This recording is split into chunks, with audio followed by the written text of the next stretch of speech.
I was never under contract on the show.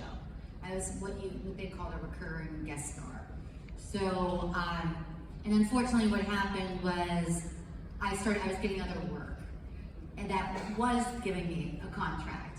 So they had to figure out a way to tie up Darla's storyline because I was no longer available to work for them. And this is very typical in Hollywood, you know what I mean? If you're not under contract, but then another show, and you have to leave the show that you're on to go be under contract somewhere else. Very typical. So we got into that kind of situation, and Tim Minear always wanted to kill Darla. Like, that was his thing. He wanted to be the one to kill Darla. And I loved him for it, because he would throw ideas out at me. He had one idea, he was like, what if you're spying on Angel and then you trip and fall and accidentally stake yourself? And he goes, and if everybody thinks Darla's still around and nobody knows that she posts. I was like, I love that idea. I thought it was one of his most brilliant ideas. But then they came to me and they're like, no, we figured it out. And because when we shot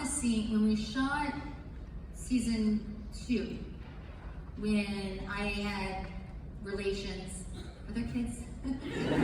When I had relations with Angel, and I was trying to turn him back into Angelus, and he didn't turn back because I didn't give him that one moment of pleasure. I was very upset.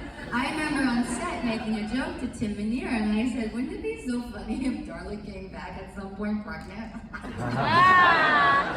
Tim goes, Julie, there's a reason why we're the writer and you're the actor. Season 3, and they wrote it in the script. So, yeah, I started that idea. So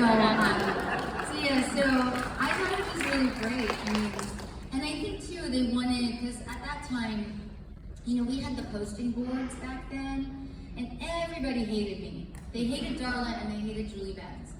And it really hurt my feelings. And Joss would tell me to stay off the posting board. He would be like, don't read it, don't read it, don't read it. And you can't help but read it. And especially once it's out there. And I think they really wanted to make the audience love Darla for once. And so that's kind of how that storyline came about, and how she got her redemption in the end.